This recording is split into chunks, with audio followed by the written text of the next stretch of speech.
Sebelumnya saya ucapkan terima kasih kepada Bapak Ibu semuanya. Ada Pak Agusis, Pak Afif, Budiah Narwati, Budiah Puspitasari, kemudian ada Pak Ahmad Akhirudin yang menggunakan akun Gelar Karya, Pak.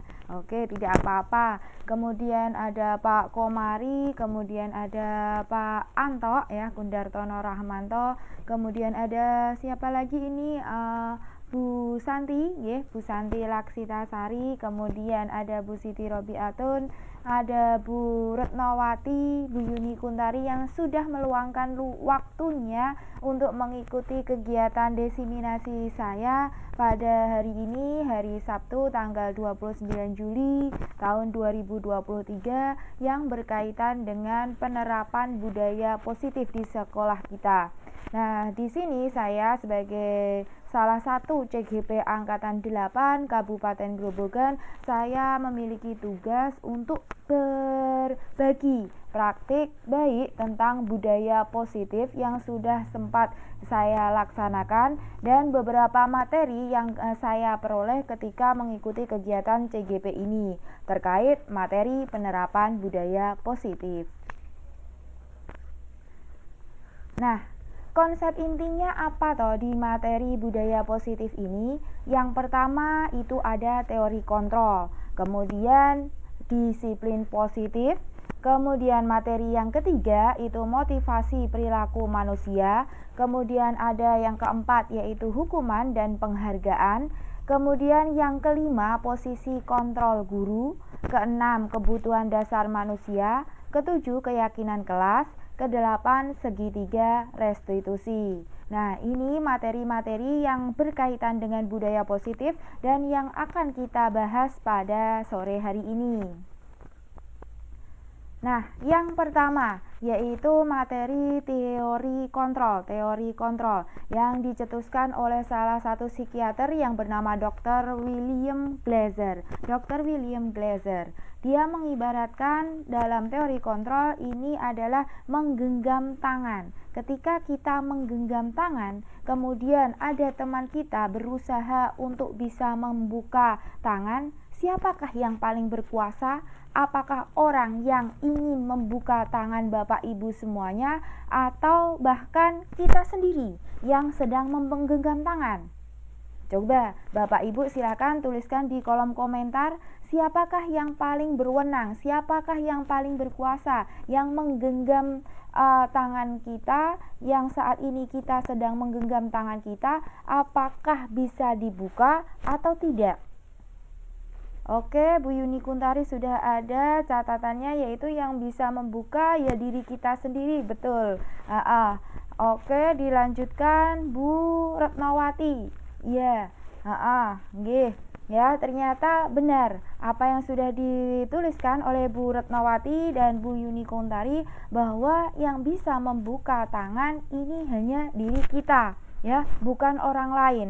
Apabila ternyata kita memiliki misi yang sama dengan orang lain, maka kemungkinan besar kita akan bisa membuka genggaman tangan ini. Tapi kalau kita tidak punya misi terhadap orang lain, tidak punya tujuan yang sama, alasan mengapa sesuatu yang ada di dalam ini bisa kita buka, maka kita akan selalu menggenggam dengan erat. Jangan sampai ada orang yang mengusik apa yang ada dalam genggaman kita. Jadi yang bisa mengatur siapa yang membuka atau menutup dari genggaman tangan kita itu diri kita sendiri. Terima kasih. Nah, sebagaimana dengan teori tentang genggaman tangan ini, Dr. William Glasser itu juga mengungkapkan bahwa ada 4 ilusi yang terjadi di kalangan kita yang merupakan miskonsepsi. Yang pertama yaitu ilusi bahwa guru dapat mengontrol murid. Ya, guru dapat mengontrol murid, seolah-olah guru itu dapat mengontrol murid, tapi sebenarnya bukan guru yang dapat mengontrol murid, tapi siapa? Ya, murid itu sendiri. ketika murid mau untuk membuka hatinya, mau untuk berusaha senasib sepenanggungan berjuang untuk sesuai dengan apa yang disampaikan guru, maka dia akan selaras dengan misi yang dimiliki guru. Tapi sebaliknya, jika ternyata tujuan yang disampaikan guru itu tidak sama dengan apa yang diinginkannya, maka ya akan bertolak belakang. Jadi guru tidak dapat mengontrol murid karena mereka tidak memiliki tujuan yang sama dengan guru. Jadi semua perilaku manusia itu memiliki tujuan, dan siapa yang dapat mengontrol murid? Ya murid itu sendiri. Kalau selaras dengan guru, maka dia akan menjalankan perintah guru. Tapi kalau dia tidak sependapat dengan pendapat guru, maka dia akan menolak dan tidak ingin mematuhi perintah guru. Yang dapat mengontrol murid, ya murid itu sendiri, bukan kita sebagai guru. Kemudian ada miskonsepsi, yaitu ilusi yang kedua, bahwa semua penguatan positif efektif dan bermanfaat. Penguatan positif itu bisa efektif dan bermanfaat. Ya, menurut kita selama ini, bukan kita ya, mungkin saya saja sendiri ya, penguatan positif itu efektif dan bermanfaat bagi murid sebelum saya mempelajari materi ini. Misalnya saja kita memberikan hadiah kepada siswa, entah itu hanya berupa pujian, kemudian atau memberikan sesuatu yang berupa barang, kok itu diberikan kepada siswa, harapannya siswa akan menjadi senang dan termotivasi untuk melakukan perbuatan yang lebih baik lagi. Tapi beda halnya apabila ternyata suatu penguatan positif itu, entah itu hadiah tadi yang beragam bentuknya diberikan terus-menerus kepada siswa, ternyata hal itu malah membuat siswa itu menjadi semakin motivasi intrinsiknya, motivasi untuk semangat berprestasi dari dalam dirinya itu malah justru semakin berkurang. Dia melakukan sesuatu itu hanya mengharapkan atas apa yang kita beri. Jadi di sini menurut William Glasser bahwa semua penguatan efektif dan bermanfaat itu hanya merupakan ilusi. Selanjutnya yang ketiga, ilusi bahwa kritik dan membuat orang merasa bersalah dapat menguatkan karakter. Ya, misalnya saja ketika ada siswa yang melakukan pelanggaran, mungkin kita sebagai guru itu memberikan suatu kritikan, suatu saran atau nasihat perbaikan kepada dirinya agar dia bisa merasa bersalah dan di kemudian hari dia tidak mengulangi hal tersebut lagi.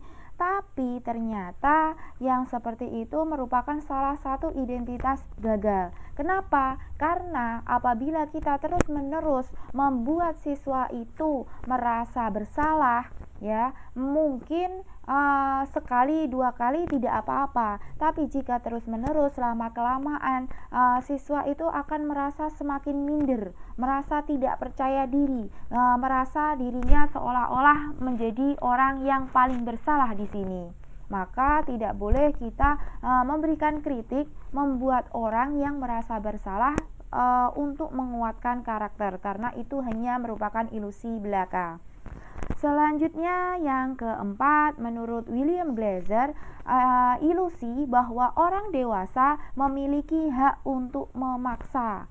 Ya, kita seringkali sebagai orang yang lebih dituakan oleh murid, seringkali banyak mengatur siswa.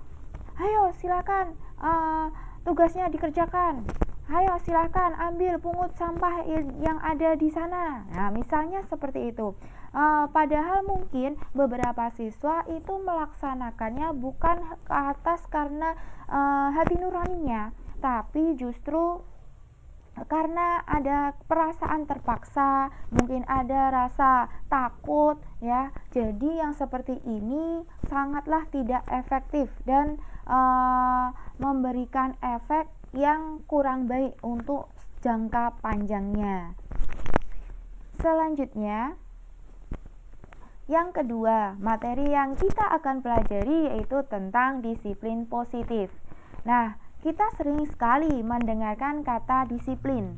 Ketika mendengar kata disiplin, apa yang Bapak Ibu bayangkan? Ya, kebanyakan dari kita itu mengaitkan kata disiplin dengan tata tertib, teratur, dan kepatuhan pada peraturan. Ya, ada kata peraturan, tata tertib. Ya, itu biasanya kita sering mengaitkan antara disiplin dengan peraturan. Kata disiplin juga sering dihubungkan dengan hukuman. Ya, kalau tidak menaati peraturan, tentunya akan mendapatkan hukuman. Padahal itu sungguh berbeda. Karena belajar tentang disiplin positif tidak harus dengan memberikan hukuman.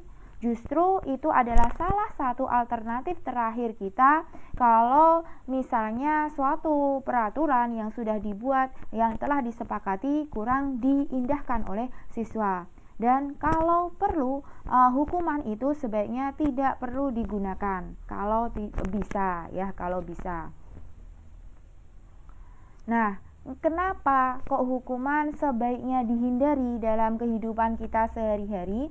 Nah, Ki Hajar Dewantara menyatakan bahwa untuk mencapai kemerdekaan atau dalam konteks pendidikan kita saat ini, untuk menciptakan murid yang merdeka, syarat utamanya adalah harus ada disiplin yang kuat. Disiplin yang dimaksud di sini adalah disiplin diri yang memiliki motivasi internal. Jika kita tidak memiliki motivasi internal, maka kita memerlukan pihak lain untuk mendisiplinkan kita atau motivasi eksternal, karena berasal dari luar diri kita, bukan dari dalam diri kita sendiri. Artinya apa? Di sini Ki Hajar Dewantara menegaskan tentang arti kemerdekaan pada diri kita. Apabila kita merasa atau menjadikan siswa itu menjadi murid yang merdeka, syarat utamanya harus ada disiplin yang kuat. Disiplin yang kuat itu diperoleh dari disiplin pada diri siswa itu sendiri. Artinya motivasi yang terbentuk adalah motivasi internal dari dalam diri siswa. Tapi apabila kita mendisiplinkan siswa, ya, mempengaruhi siswa agar disiplin, artinya murid itu tidak memiliki kemerdekaan, sehingga ketika kita melakukan intervensi agar siswa itu disiplin, artinya motivasi yang terbentuk oleh siswa adalah motivasi eksternal, yaitu berasal dari diri kita, yang berasal dari luar diri siswa, bukan berada dari dalam diri siswa itu sendiri. Nah, sebaiknya sebagai pendidik, tujuan kita adalah menciptakan anak-anak yang memiliki disiplin diri, sehingga mereka bisa berperilaku dengan mengacu pada nilai-nilai kebajikan universal. Ya, secara umum itu baik, ya, nilai kebajikan universal. Misalnya saja kalau di Indonesia saat ini nilai kebajikan universal itu terletak pada profil pelajar Pancasila. Di antaranya yang pertama, beriman, bertakwa kepada Tuhan Yang Maha Esa dan berakhlak mulia. Yang kedua, berkebinekaan global. Yang ketiga, bergotong royong. Yang keempat, kreatif. Yang kelima, bernalar kritis. Dan 6, mandiri. Ya, kita harus ingat dan tahu bahwa profil pelajar Pancasila itu merupakan salah satu tujuan pendidikan nasional di Indonesia. Jadi, harapannya siswa itu lulus memiliki atau menguasai apa itu yang namanya profil pelajar Pancasila yang ada 6 ini. Beriman, bertakwa kepada Tuhan Yang Maha Esa dan berakhlak mulia, kemudian berkebinekaan global, bergotong royong, kreatif, bernalar kritis, dan mandiri. Sehingga siswa itu akan memiliki motivasi intrinsik, motivasi yang berada dalam dirinya sendiri, bukan berasal dari luar atau ekstrinsik. Selanjutnya, Bapak Ibu, kita perlu menyadari bahwa siswa melakukan sesuatu itu ada motivasi-motivasi yang membentuknya. Nah, menurut Diane Gozen itu mencetuskan bahwa motivasi perilaku manusia itu ada 3. Yang 2 itu merupakan motivasi ekstrinsik, kemudian yang 1 adalah motivasi intrinsik. Apa saja itu? Motivasi ekstrinsik, motivasi yang berasal dari luar, yaitu yang pertama adalah menghindari ketidaknyamanan atau hukuman. Murid mau melakukan sesuatu, misalnya melakukan piket di kelas, ya. Mereka mau melakukan itu, kalau ternyata tidak melakukan piket mendapat hukuman, artinya siswa melakukan piket hanya untuk menghindari ketidaknyamanan atau memperoleh hukuman. Kemudian misalnya lagi, apabila ternyata siswa melakukan belajar dengan sungguh-sungguh demi untuk memperoleh hadiah dari kita sebagai wali kelasnya, artinya dia mau belajar dengan sungguh-sungguh atas harapan demi mendapatkan imbalan atau penghargaan. Dan yang seperti ini itu merupakan motivasi yang berasal dari luar siswa yang mempengaruhi dirinya untuk melakukan sesuatu, tapi bukan berasal dari hati nuraninya sendiri.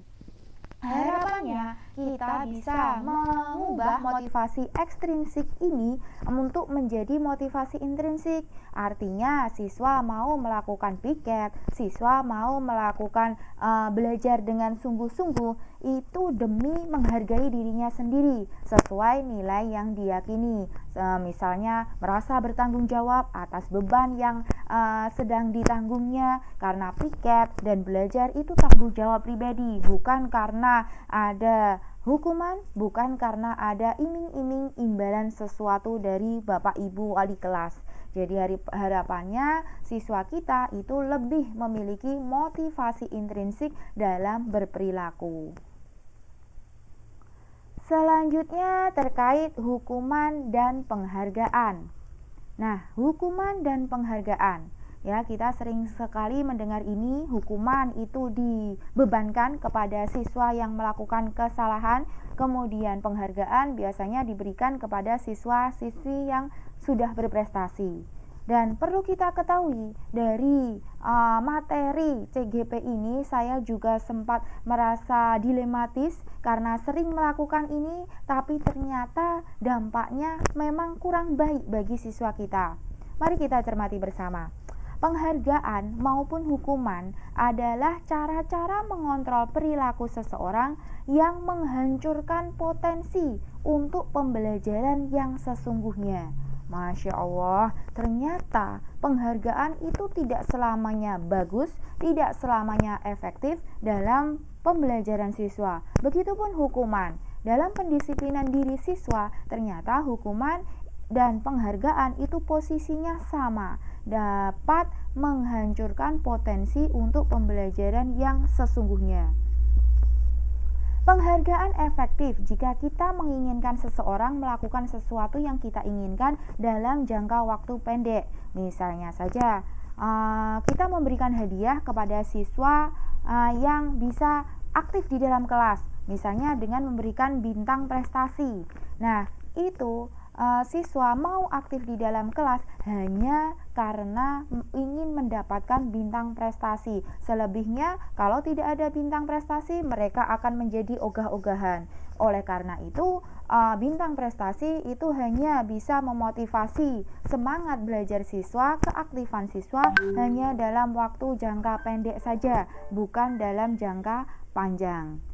Selanjutnya adalah penghargaan tidak efektif. Lah, kok bisa? Penghargaan kok tidak memberikan keefektifan dalam proses pembelajaran yang sedang kita lakukan? Kita ketahui bersama Bapak Ibu bahwa penghargaan itu ternyata dibentuk karena ada suatu persyaratan. Misalnya, jika seseorang mendapat penghargaan, artinya siswa tersebut dapat berprestasi. Namun, apa jadinya jika ternyata siswa sedang tidak berprestasi? Kalau kita terbiasa memberikan penghargaan terhadap siswa-siswi yang berprestasi, maka akan terjadi kesenjangan, kecemburuan sosial, bahkan kekecewaan dari siswa-siswi yang tidak berprestasi. Jadi ternyata dari kesimpulan ini, dari pernyataan ini, bahwa penghargaan itu tidak efektif. Selanjutnya, penghargaan merusak hubungan.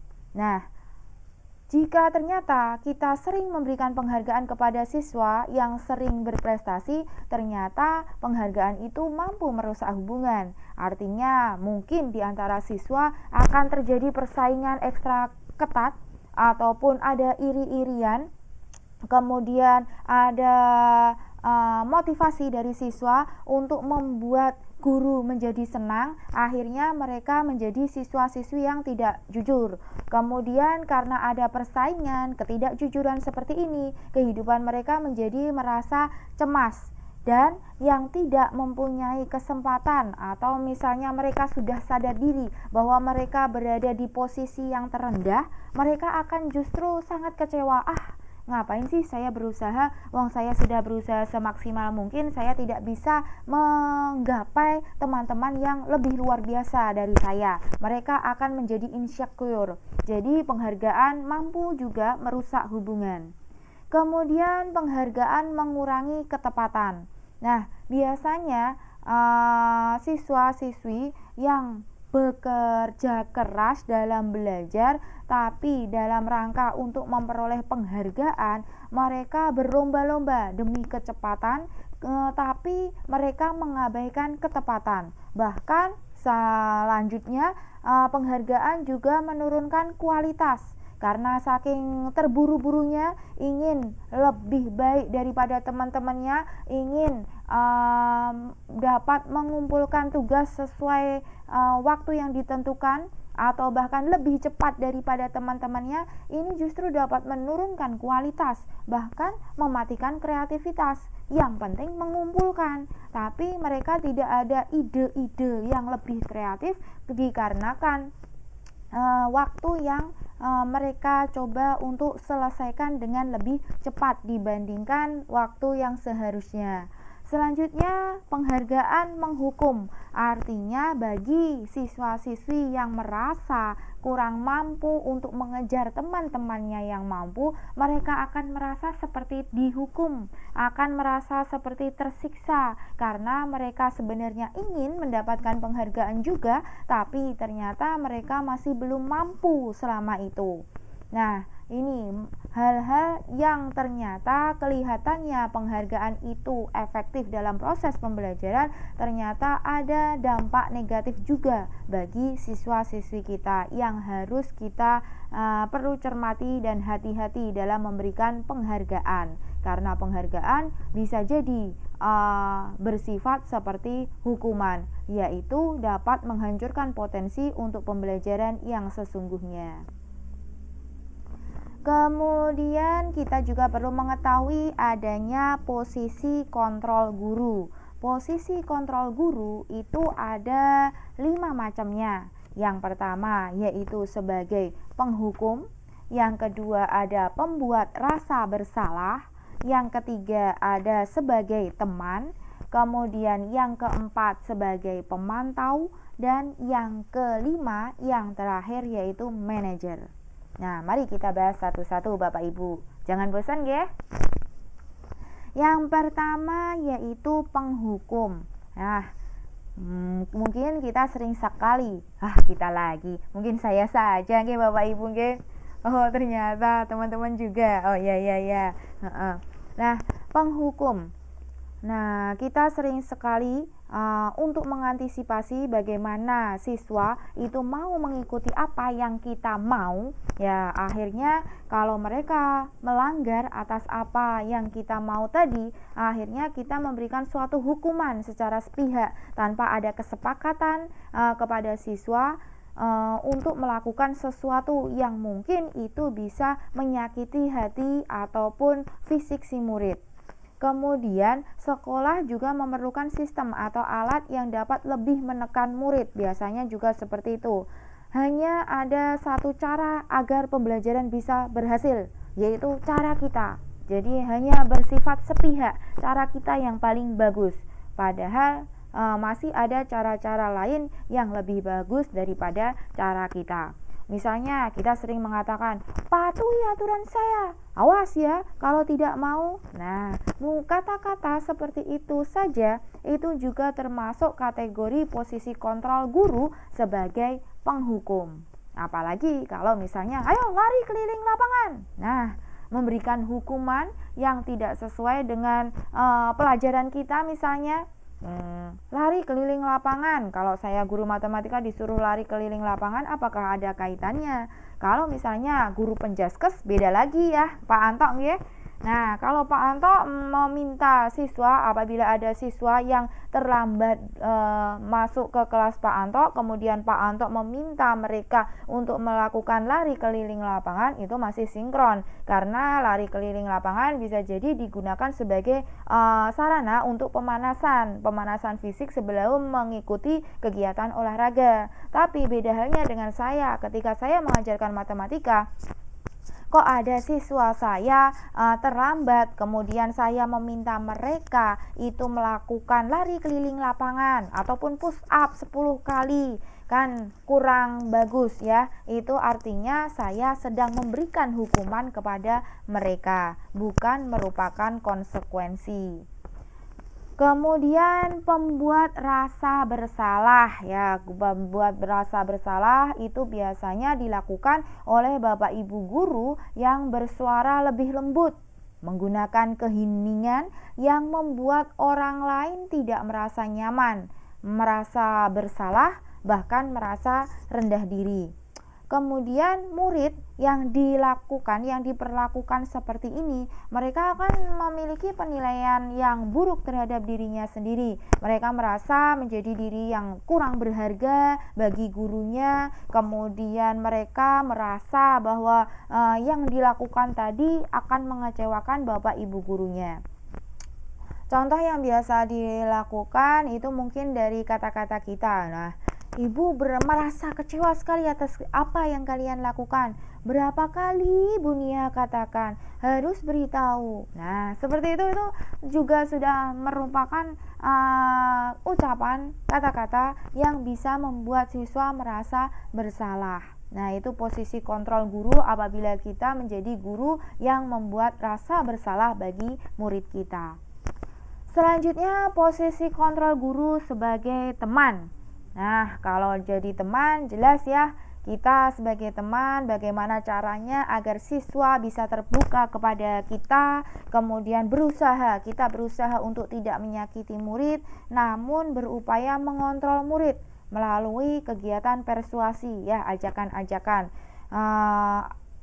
Misalnya ketika ada suatu tugas yang harus dilaksanakan oleh siswa, kemudian kita mengajak mereka dengan cara, ayolah kerjakan tugas ini, kalau tidak dikerjakan nanti Bu Nia akan kesusahan ketika memberikan penilaian. Nah, seperti itu dengan kata-kata yang persuasif, yang terlihat lunak bagi siswa, itu merupakan salah satu posisi kontrol guru sebagai teman.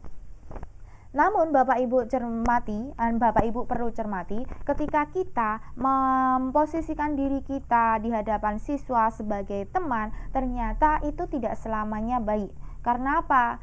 Karena apabila suatu saat ternyata siswa itu melakukan suatu pelanggaran dan kita tidak bisa berpihak kepada siswa, ternyata itu mampu memberikan kekecewaan bagi hati siswa, sehingga siswa menjadi tidak lagi percaya kepada apa yang sudah kita lakukan, seperti itu. Selanjutnya yang keempat, posisi kontrol guru sebagai pemantau. Nah, pemantau artinya kita sebagai guru itu senantiasa mengawasi atas apa yang sudah dilakukan oleh siswa, bertanggung jawab atas perilaku dari orang-orang yang diawasi berdasarkan peraturan dan konsekuensi. Jadi kita melakukan sesuatu itu harus sesuai dengan data. Ayo, tadi kamu melakukan apa? Misalnya terlambat sekolah, konsekuensinya apa? Sesuai dengan kesepakatan kita apa? Nah, di sini peran guru itu lebih memisahkan hubungan pribadi dengan hubungan bersama murid. Ya, berbeda dengan teman. Kalau teman itu bisa mengkolaborasi antara hubungan pribadi dengan murid, tapi kalau pemantau itu lebih memisahkan antara hubungan pribadi dengan murid, mengandalkan suatu data yang ada. Kalau misalkan melakukan ini, konsekuensinya bagaimana? Sanksinya apa? Peraturannya apa? Nah, seperti itu kalau menjadi pemantau atau pengawas bagi murid. Nah, saran dari modul ini selama saya belajar tentang modul budaya positif ini, sarannya kita sebisa mungkin berusaha agar memposisikan diri kita sebagai manajer. Guru berbuat sesuatu harus bersama murid, mempersilahkan murid mempertanggungjawabkan perilakunya, mendukung murid agar dapat menemukan solusi atas permasalahannya sendiri. Nah, murid diajak untuk menganalisis kebutuhan dirinya itu apa toh, kebutuhan orang lain juga apa, agar ada rasa empati antara diri siswa dengan orang lain. Penekanannya bukan pada kemampuan membuat konsekuensi, namun bisa berkolaborasi kepada murid untuk memperbaiki masalah-masalah yang sudah dilakukan. Nah, sebagai manajer, kita perlu membimbing murid agar dapat mengatur dirinya, bagaimana menentukan langkah terbaik untuk memperbaiki dirinya. Jika kamu memperbaiki ini, hal ini menunjukkan apa tentang dirimu?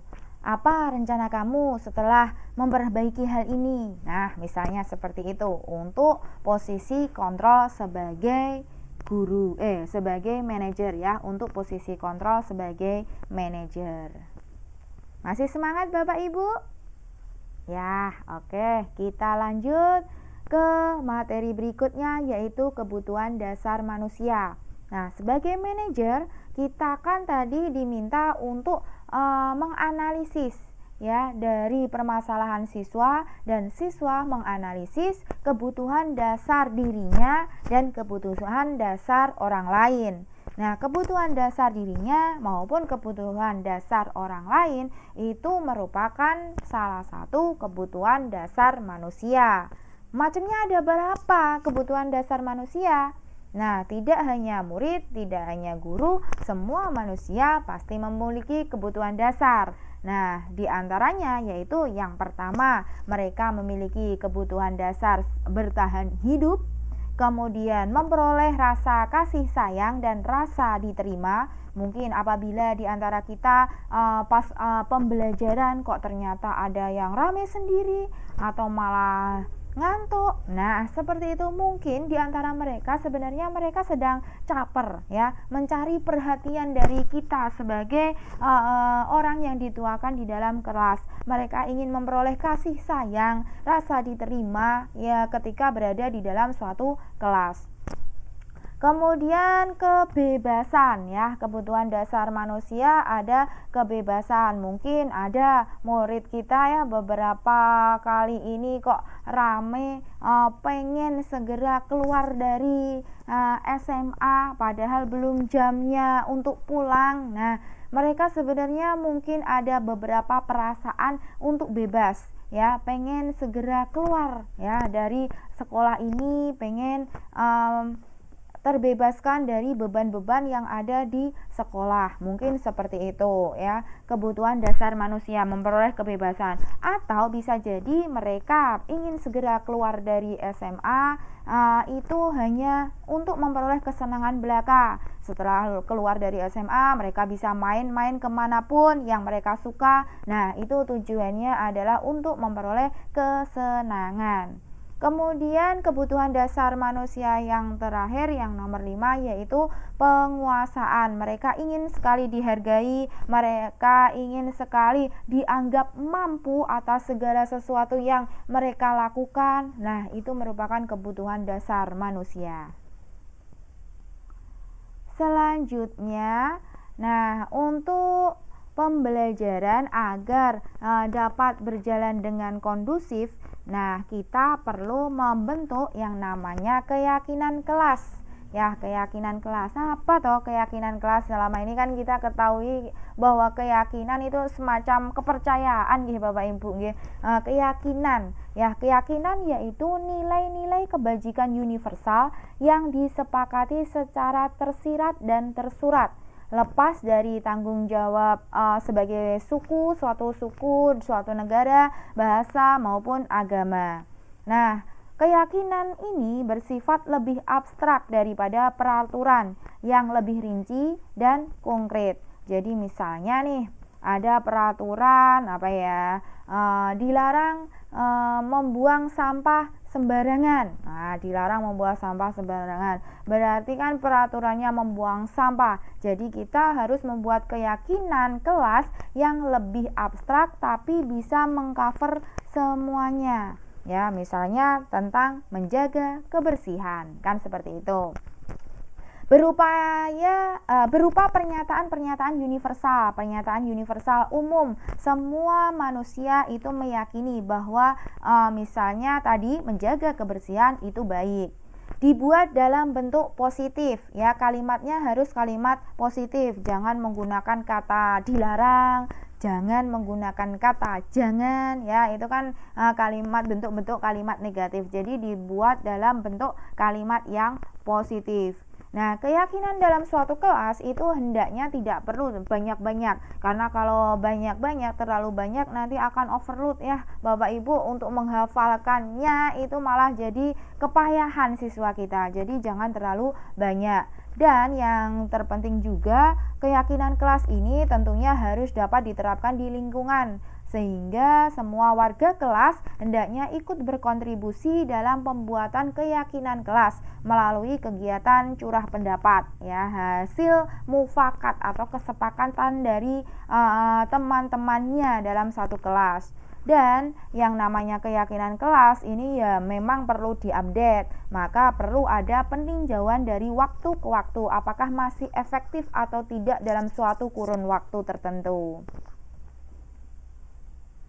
Nah, Bapak Ibu, sebagai gambaran saja, ketika untuk membuat keyakinan kelas ini saya sudah memaparkan beberapa gambar, ya, memberikan gambar terkait keyakinan kelas saat kami membuat keyakinan kelas di pembelajaran matematika.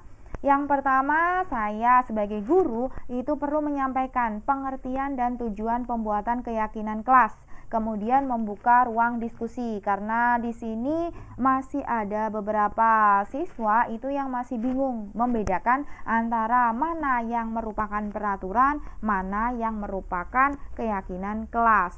Ya, peraturan ya lebih khusus, kalau keyakinan kelas itu lebih umum. Awalnya kita meminta mereka melalui kegiatan curah pendapat untuk menentukan peraturan yang perlu berlaku di pembelajaran matematika. Nah, peraturan-peraturan tersebut bisa dituliskan di papan tulis sehingga teman-temannya yang lain itu bisa mengetahui peraturan apa yang harus ditaati oleh seluruh warga kelas.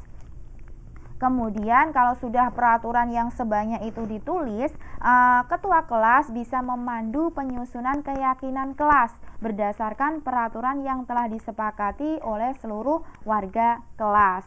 Ya, keyakinan itu merupakan gambaran umum dari semua peraturan, harus bisa mengcover dari semua peraturan-peraturan yang telah diusulkan dari warga kelas tadi. Kemudian saya meminta tim kreatif dari kelas yang ahli di bidang desain, ya, karena tujuannya nanti yang namanya keyakinan kelas itu bisa ditempel di dinding, ya. Makanya tim kreatif saya minta untuk mendesain keyakinan kelas sebaik mungkin. Kemudian di keyakinan kelas yang sudah dibuat tadi harus sudah di ACC atau disetujui dan disepakati oleh seluruh warga kelas. Dalam hal ini ternyata siswa-siswi sudah bisa mendesain menggunakan aplikasi Canva. Nah, hasil jadinya saat itu keyakinan kelas di kelas 10E diantaranya ini, ya: kerja keras, kerja cerdas, kerja tangkas, kerja tuntas, dan kerja ikhlas. Nah, kata-kata ini bisa dipajang di papan pengumuman ataupun di dinding kelas, ya, sebagai pengingat mereka, ya, keyakinan apa toh yang harus ada di kelas 10E, misalnya seperti itu, sebagai gambaran saja Bapak Ibu. Kemudian segitiga restitusi, ya, masih berkaitan dengan keyakinan kelas, ada yang namanya segitiga restitusi. restitusi itu berbeda dengan hukuman, berbeda dengan penghargaan. Ya, restitusi adalah proses menciptakan kondisi bagi murid untuk memperbaiki kesalahan mereka sehingga mereka bisa kembali pada kelompok mereka dengan karakter yang lebih kuat. Ya, restitusi itu dibentuk oleh siswa. Kalau yang konsekuensi itu merupakan kesepakatan antara guru dan siswa, sedangkan kalau hukuman pure murni dari kita sendiri memberikan keputusan yang harus dilakukan oleh siswa. Itu kalau hukuman. Dan kecenderungannya kalau hukuman itu terasa lebih menyakitkan bagi siswa. Misalnya tadi terlambat mengikuti pembelajaran matematika, kemudian disuruh lari keliling lapangan misalnya 5 kali, kan justru itu menyakitkan bagi diri siswa. Tidak hanya sakit secara fisik, mungkin ada beberapa di antara siswa itu cenderung malu rasanya. Kenapa toh saya kok disuruh lari padahal mungkin terlambatnya hanya beberapa menit misalnya seperti itu. Kalau konsekuensi itu sudah berasal dari kesepakatan kelas. Jadi kalau terlambat ya harus keliling lapangan, itu sudah konsekuensi, siswa sendiri sudah tahu. Tapi kalau yang namanya restitusi itu berusaha untuk menguatkan karakter atau motivasi intrinsik yang ada dalam diri siswa. Tujuannya untuk menciptakan kondisi, memperbaiki kesalahan, kemudian mereka bisa memperoleh karakter yang lebih kuat. Nah, Bapak Ibu, untuk semakin memperjelas materi terkait segitiga restitusi ini, Bapak Ibu dapat menyimak video saya berikut ini.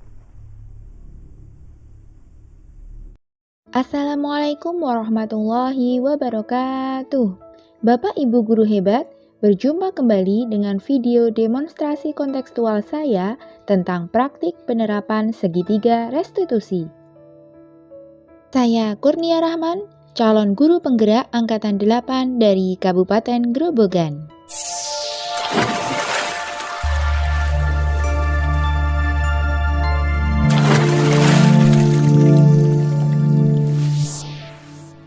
Restitusi adalah proses menciptakan kondisi bagi murid untuk memperbaiki kesalahan mereka sehingga mereka bisa kembali pada kelompok mereka dengan karakter kuat.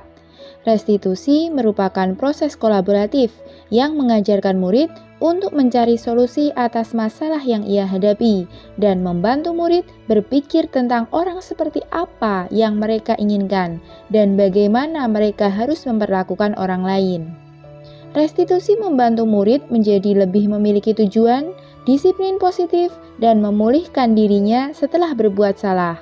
Penekanannya bukanlah pada bagaimana berperilaku untuk menyenangkan orang lain atau menghindari ketidaknyamanan, namun tujuannya adalah menjadi orang yang menghargai nilai-nilai kebajikan yang mereka percayai.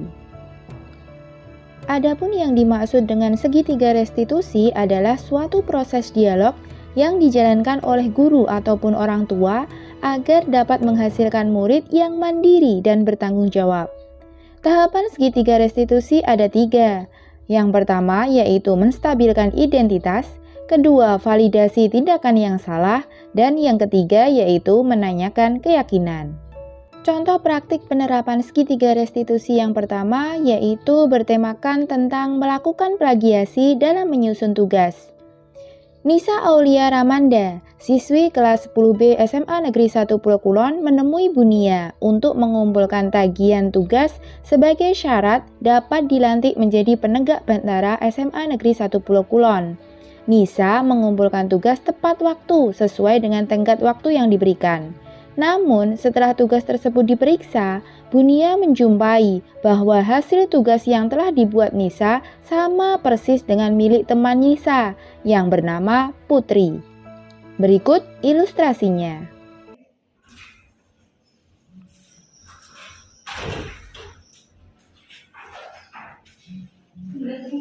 Waalaikumsalam. Oh iya, Mbak Nis. Oh, duduk. Ada apa ini? Mengumpulkan tugas pramuka. Oh, tugas pramuka yang kemarin ya, Mbak Nis ya. Oke, saya periksa dulu ya.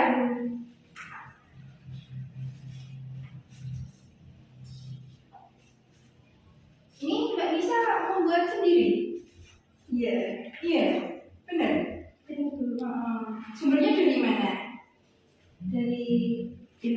belajar dari internet gitu. Bener Mbak Nis, ini buat sendiri. Sebenarnya enggak sih Bu, saya juga nyontek dari teman saya. Pantesan, soalnya tadi sebelum Mbak Nis kesini, saya itu baca punya temannya Mbak Nisa, itu namanya siapa ini? Putri, ya. Kok hampir sama? Covernya juga bentuknya, modelnya, dalamnya juga hampir sama. Tapi ternyata Mbak Nisa mencontek punyanya Mbak Putri. Alah. Kira-kira menurut Mbak Nisa kelakuan tindakannya seperti ini itu bagaimana? Enggak, Enggak. Benar Mbak. saya enggak, tapi kan karena tugasnya susah dan saya juga kurang mengerti sama tugas yang diberikan ya, jadi akhirnya saya mencontek. Ya, tidak apa-apa Mbak Nis. Ya kalau ternyata Mbak Nisa kan dia tahu kalau tindakannya seperti ini itu tidak baik ya, tidak apa-apa. Ya namanya manusia ya punya salah juga kan ya. Ya tapi saya harapkan di pertemuan berikutnya, di tugas-tugas berikutnya jangan diulangi lagi ya, karena ini tidak baik ya, tidak baik. Nah alasannya kenapa kok Mbak Rahel Mbak siapa namanya tadi? Mbak Nisa. Mbak Nisa kok sampai tidak mau jalan sendiri atau malah mencontek punya Mbak Putri ini alasannya kenapa? Ya karena susah, terus saya juga lupa kalau ada tugas itu, jadi saya mengerjakannya itu mepet banget sama deadline, jadi nggak sempat buat sendiri. Mbak Nis, padahal kan memang ini waktunya sudah 2 minggu yang lalu loh ya memberikannya, tapi ya sayang sekali karena ternyata malah dirimu lupa, akhirnya mepet-mepet. Kemudian malah plagiasi punya Mbak Putri. Karena saya periksa ini titik koma saja sama dok persis gitu loh ya. Nah, Mbak Nisa ini berarti ya memang kurang deh ya di bidang ini karena tadi alasannya salah satunya susah, kemudian malah mengerjakannya di mepet-mepet. Harusnya kan bisa tanya temannya, tanya Mbak Rahel, bisa itu. Temennya nggak mau ngasih Nggak mau kasih tahu ya, tanya kepada temannya yang mau kasih tahu, atau kalau kepepetnya boleh ditanya ke saya juga apa ya. Oke, nah menurut Mbak Nisa apakah ini perlu dilakukan kembali di kegiatan berikutnya? Enggak Bu, karena itu masuk perbuatan tidak baik. Perbuatan tidak baik. Nah, kenapa kok termasuk tidak baik? Keyakinan apa yang salah di sini? Karena saya dia sama teman mencontek teman tidak jujur. Berarti nilai apa yang di sini yang ditekankan itu nilai apa? Nilai keyakinan yang tidak melakukan sesuatu yang bukan miliknya malah diplagiasi. Nah itu berarti nilai keyakinan yang mana? Tidak jujur ya, berarti kejujuran ya, kejujuran yang dimiliki oleh Mbak Nisa dalam membuat tugas ini ternyata ada yang dilanggar seperti itu. Oke, kalau di pramuka kan ada tuh namanya dasar dharma pramuka. Kalau dikaitkan berarti Mbak Nisa melanggar dasar dharma yang keberapa? Dasar dharma ke-9. Ke-9 Dasar dharma ke-10. Ke-10. Oh, 10. Yakin ke-10. Bunyinya bagaimana? Suci dalam pikiran, perkataan, dan perbuatan. Oh ya, berarti nilai kejujuran itu kalau diaplikasikan di dasar dharma itu maksudnya di dasar dharma yang ke-10, suci dalam pikiran, perkataan, dan perbuatan. Kalau kita pikirannya suci, mesti mau melaksanakan dengan tulus ikhlas tugas yang diberikan, tidak mencoba mencontek punyanya teman, seperti itu ya. Kemudian apa suci dalam pikiran, perkataan. Nah, perkataan ya alhamdulillah hari ini Mbak Nisa mau jujur kepada dunia ini. Kenapa? Alasannya kok melakukan plagiasi. Kemudian suci dalam perbuatan, yaitu harus dibersihkan kembali ya. Yang seperti ini yang melakukan tindakan plagiasi jangan diulangi lagi. Itu ya Mbak Nis. Oke, selanjutnya menurut Mbak Nisa ke depannya agar hal ini tidak terulang kembali. Nah, apa yang perlu dilakukan oleh Mbak Nisa? mencoba mengerjakan tugas sendiri, tidak mencontohkan teman, tidak plagiat, tidak Terus ya. jika ada yang kurang dipahami bisa ditanyakan pada gurunya atau pada siapapun yang dipahami. Oke, pinter gitu Mbak Nisa ya. Harapan saya juga sama Mbak Nisa, kalau misalnya besok ada tugas lagi, tolong jangan lakukan plagiasi. Kalau mau bertanya kepada teman atau misalnya ada yang susah, kemudian membaca punya teman boleh, tapi harus dimodifikasi ya, harus dimodifikasi. Tidak boleh sama jiplak titik koma sama persis, jangan, itu tidak baik karena melanggar keyakinan kita, itu tidak jujur. Nah, kemudian kalau misalnya tidak bisa ke teman, bisa langsung tanya ke pembina atau kakak-kakak yang lain gitu. Oke, terima kasih Mbak Nisa atas kejujurannya hari ini, walaupun tindakannya ini masih kurang jujur ya, yang melakukan plagiasi ini, tapi kedepannya semoga Mbak Nisa bisa berusaha untuk menjadi pribadi yang lebih baik lagi. Siap Mbak Nisa? Siap. Oke, salaman dulu. Semoga besok menjadi pribadi yang lebih baik lagi. Oke, terima kasih juga Mbak Nisa bisa kembali. Ya, waalaikumsalam. Nah, Bapak Ibu semua, dari contoh yang tadi dipaparkan dalam video saya ini, itu ada 3 tahapan segitiga restitusi yang sudah saya jalankan ketika menghadapi seorang Nisa yang sudah mengumpulkan tugas. Sebenarnya sudah tepat waktu, tapi sayangnya hasil plagiasi dari tugas teman-teman yang lain. Nah, di sini 3 tahapan yang saya lakukan dalam melaksanakan segitiga restitusi adalah yang pertama, menstabilkan identitas, yang kedua, validasi tindakan yang salah, yang ketiga, menanyakan keyakinan. Nah, menstabilkan identitas. Yang pertama yaitu saya menanyakan tindakan yang dilakukan oleh Nisa, kemudian Nisa mau mengakui atas kesalahan yang telah dibuat, kemudian saya juga meyakinkan kepada Nisa dengan kalimat-kalimat yang reflektif.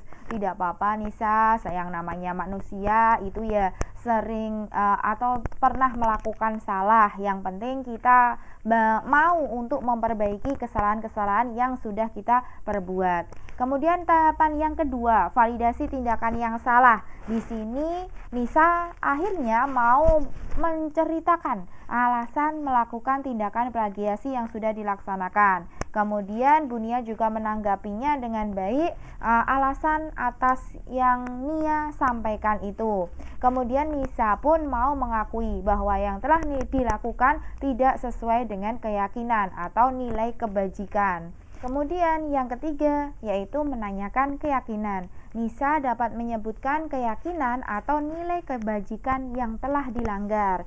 Kemudian Nisa memberikan alternatif perbaikan. Di sini bukan saya sebagai gurunya yang memberikan alternatif perbaikan, tapi justru murid sendiri yang memikirkan sebaiknya apa yang harus saya lakukan agar tidak melakukan tindakan plagiasi kembali. Nah, seperti itu ya, ada alternatif perbaikan yang dicetuskan sendiri oleh siswa. Kita simak kembali Bapak Ibu contoh berikutnya.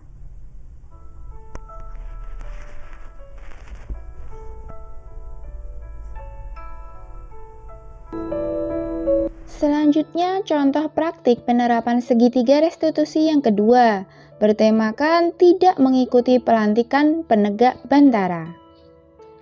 Rahel Dwi Rahmawati, siswi kelas 10H SMA Negeri 1 Pulau Kulon, sedang berjalan ke arah kantin sekolah. Bunia yang kebetulan sedang duduk di gazebo memanggil Rahel untuk mengklarifikasi alasan Rahel tidak mengikuti kegiatan pelantikan penegak bantara. Sebab pada saat kegiatan tersebut berlangsung, Rahel tidak mengikuti kegiatan dengan tanpa keterangan. Berikut ilustrasinya. Mbak Rahel, bentar Mbak Rahel. Ya, Dunia pengen ngobrol sama Mbak Rahel.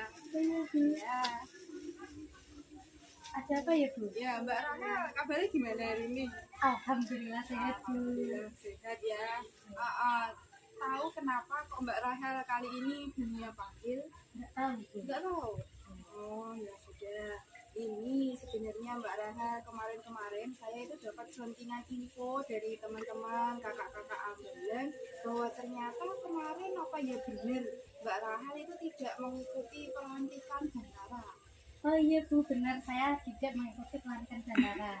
Oh, lah alasannya kenapa itu? Kenapa kok tidak ikut pelantikan bandara? Alasannya karena kaki saya sakit yang bagian kaki saya yang retak itu tandung. Nah itu kenapa kok bisa retak Pak? Itu karena dulu pernah kecelakaan Bu. Kecelakaan. Jadi Mbak Rahel posisinya yang ditabrak gitu sampai akhirnya jadi kakinya retak.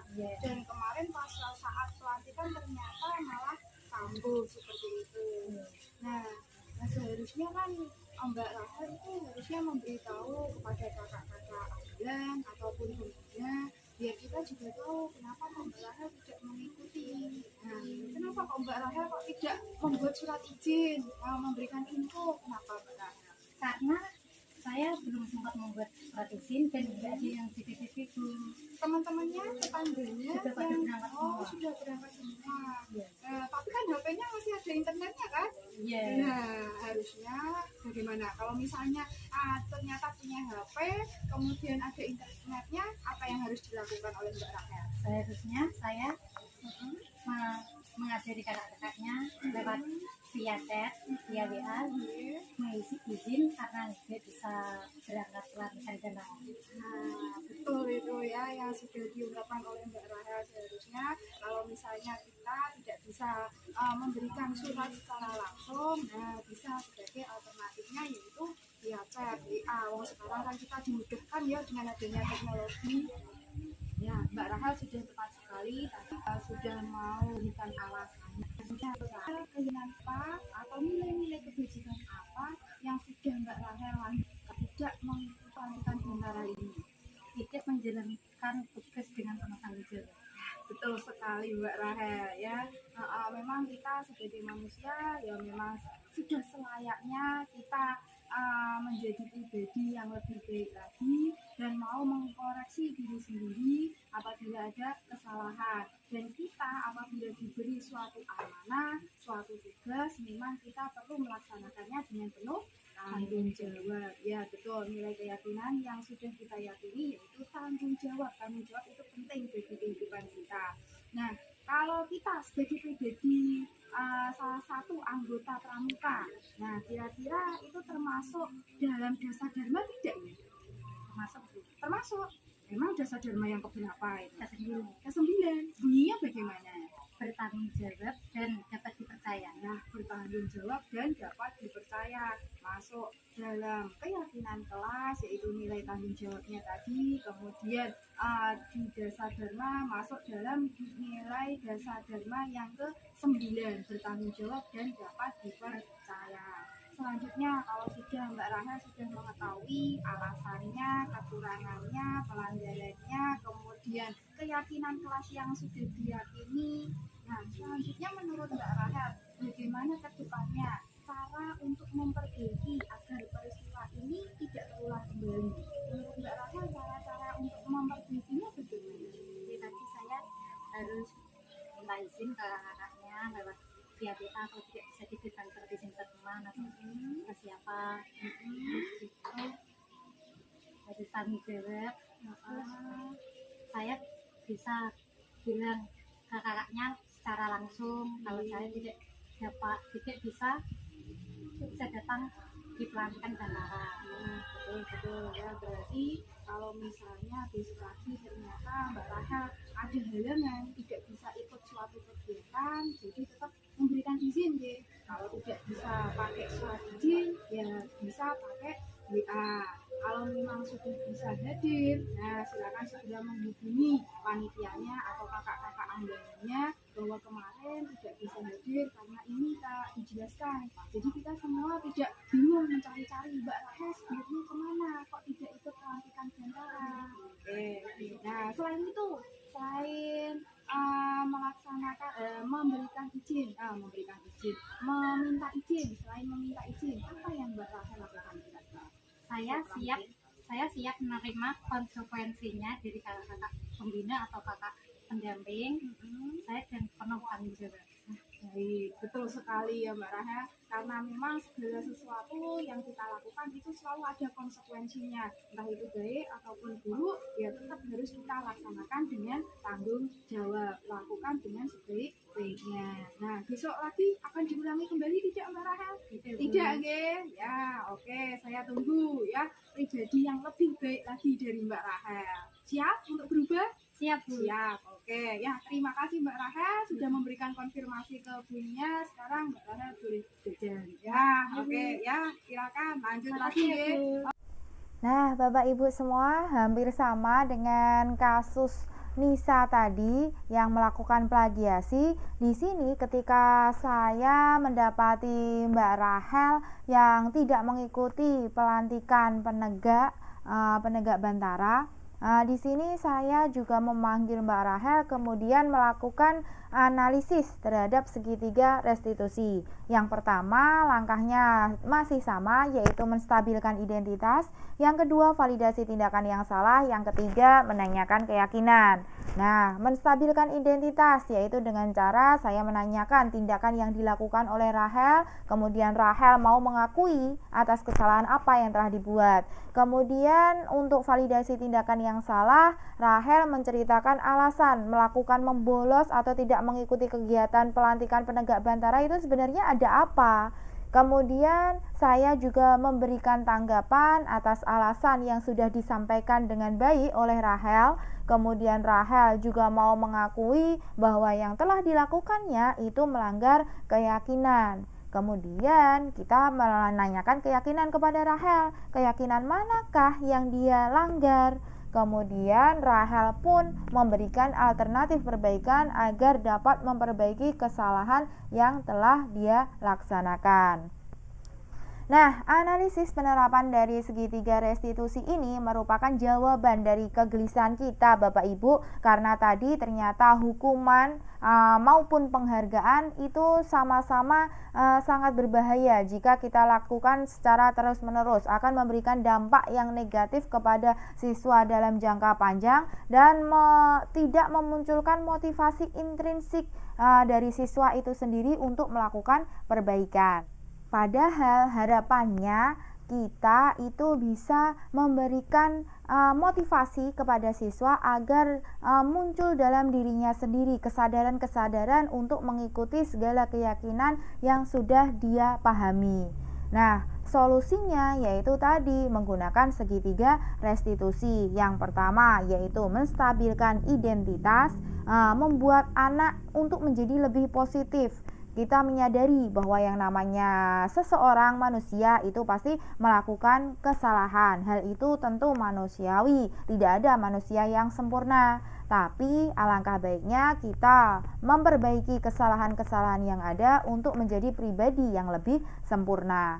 Kemudian yang kedua yaitu dengan melakukan validasi tindakan yang salah.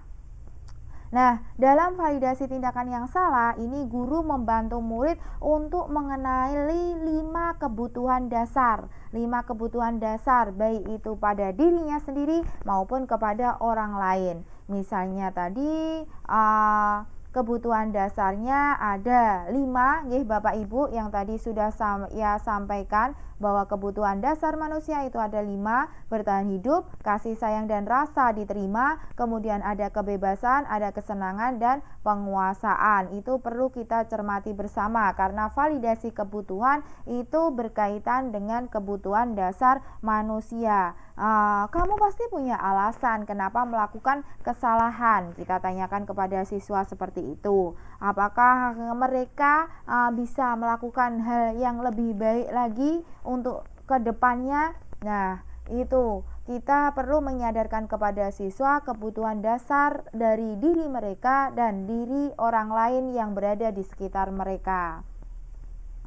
Selanjutnya, langkah yang ketiga yaitu menanyakan keyakinan. Apa nilai-nilai yang kita percaya di kelas ataupun di sekolah kita. Oleh karena itu, penting sekali bagi kita tidak hanya membuat tata tertib, tidak hanya membuat peraturan, kita perlu membuat keyakinan kelas atau keyakinan sekolah. Mengapa hal ini penting? Karena ya ini tadi, ketika dalam kita mengeksekusi suatu kesalahan siswa, kita tidak perlu melakukan hukuman, memberikan hukuman kepada siswa yang memberatkan, tapi kita bisa melakukan segitiga restitusi, dan salah satunya yaitu membutuhkan pertanyaan yang menanyakan keyakinan kelas. Apabila kita sudah menanamkan keyakinan kelas pada diri masing-masing individu siswa, maka mereka akan muncul, oh iya ya, ternyata saya salah di bidang ini, saya belum bertanggung jawab. Berarti keyakinan kelasnya adalah tanggung jawab. Nilai-nilai universal apa yang sudah dilanggar, mereka akan merasakan sendiri.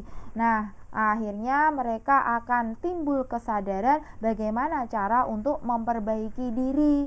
Nah, mereka mengusulkan kepada guru, didiskusikan mana yang terbaik di antara beberapa alternatif yang siswa usulkan. Nah, untuk kedepannya diharapkan siswa muncul motivasi intrinsiknya, motivasi yang berada dalam diri sendiri untuk bisa menjadi pribadi yang lebih baik lagi, tanpa mengharapkan yang namanya hukuman, tidak mengharapkan adanya penghargaan. Semua murni ikhlas muncul dari dalam diri sendiri, ya, itu akan membuat karakter mereka menjadi lebih kuat.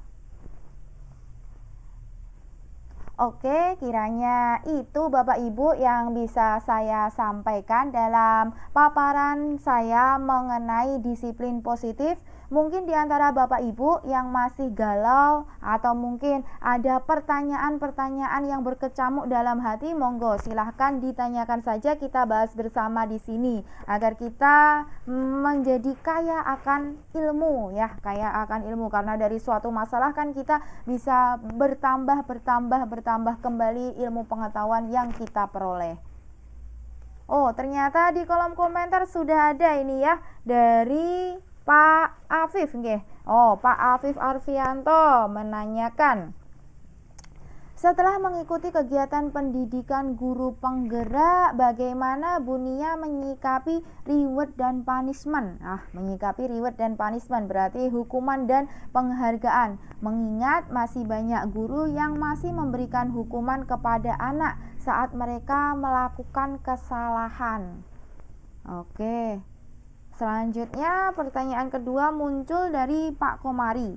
Oke, bagaimana trik agar tidak memberikan hukuman dan dapat menimbulkan permasalahan yang berkelanjutan? Wah, pertanyaannya sungguh luar biasa ini dari bapak-bapak ini ya. Oke, kita bahas terlebih dahulu pertanyaan dari Pak Afif nggih. Setelah mengikuti kegiatan pendidikan guru penggerak, bagaimana Bunia menyikapi reward dan punishment? Mengingat masih banyak guru yang melakukan itu.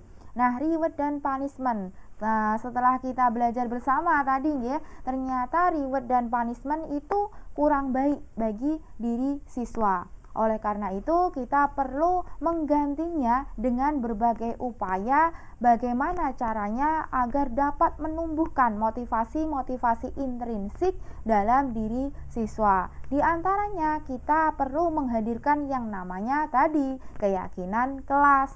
Dengan adanya keyakinan kelas, kita tanamkan dengan baik, ataupun kita sadur juga dari profil pelajar Pancasila. Nah, kita kaitkan hal-hal yang berkaitan dengan keyakinan kelas atau profil pelajar Pancasila tersebut, tujuannya agar dapat meningkatkan motivasi intrinsik siswa. Kemudian dilanjutkan pertanyaan dari Pak Komari tadi ya, trik agar tidak memberikan hukuman dan dapat menimbulkan permasalahan yang berkelanjutan. Oh, misalnya bagaimana ini ya? Misalnya kita memberikan hukuman, ya. Hukuman yang pertama, mereka berjanji tidak akan mengulangi lagi. Tapi ternyata di kemudian hari mereka mengulangi lagi. Kita beri hukuman lagi. Kok semakin hari tidak semakin berubah, malah mereka semakin menjadi-jadi.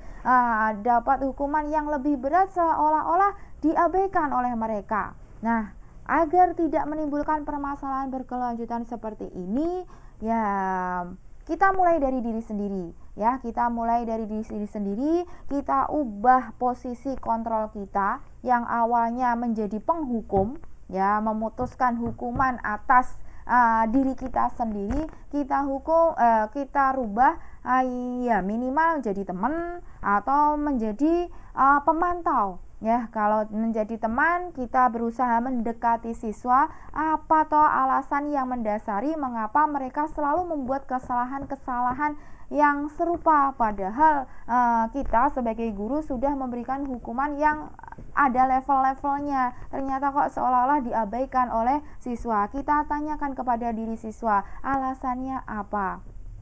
Kita pun juga bisa menjadi pemantau, ya, pemantau. Atau kalau bisa syukur-syukur malah menjadi manajer nggih Pak Komari nggih. Sebaiknya memang kita bersikap sebagai manajer. Kita meminta kepada mereka untuk bisa bertanggung jawab, memberikan alasan apa yang mendasari mereka untuk melakukan hal yang demikian. Kemudian meminta mereka agar bertanggung jawab atas apa yang sudah mereka lakukan. Dan ketika melakukan pertanggungjawaban itu, yang memberikan solusi itu bukan kita, tapi mereka sendiri yang kita minta untuk menemukan solusi atas permasalahan yang sudah dia perbuat. Ya, mereka harus menganalisis kebutuhan dirinya, kebutuhan orang lain, sebaiknya harus melakukan apa. Tugas kita sebagai manajer hanya sebagai pembimbing murid untuk bisa mengatur dirinya untuk menemukan solusi-solusi yang lebih tepat. Nah, makaten Bapak Ibu, kiranya waktu kita sudah lewat nggih, sudah 1 jam lebih kita berdiskusi. Mohon maaf bagi Bapak Ibu yang belum sempat bertanya dan belum sempat saya jawab, ya, karena keterbatasan waktu kita. Mungkin next time atau mungkin di waktu-waktu senggang kita bisa berkolaborasi, bercengkrama bersama untuk memutuskan bagaimana baiknya, bagaimana budaya positif ini bisa berlangsung dengan baik di sekolah kita. Tentunya ini butuh kolaborasi dari kita semua. Baik Bapak Ibu, kiranya itu saja yang dapat saya sampaikan. Kurang lebihnya saya mohon maaf yang sebesar-besarnya. Terima kasih atas waktu yang Bapak Ibu luangkan demi mendengarkan saya di Desiminasi ini. Akhirul kalam, wassalamualaikum warahmatullahi wabarakatuh.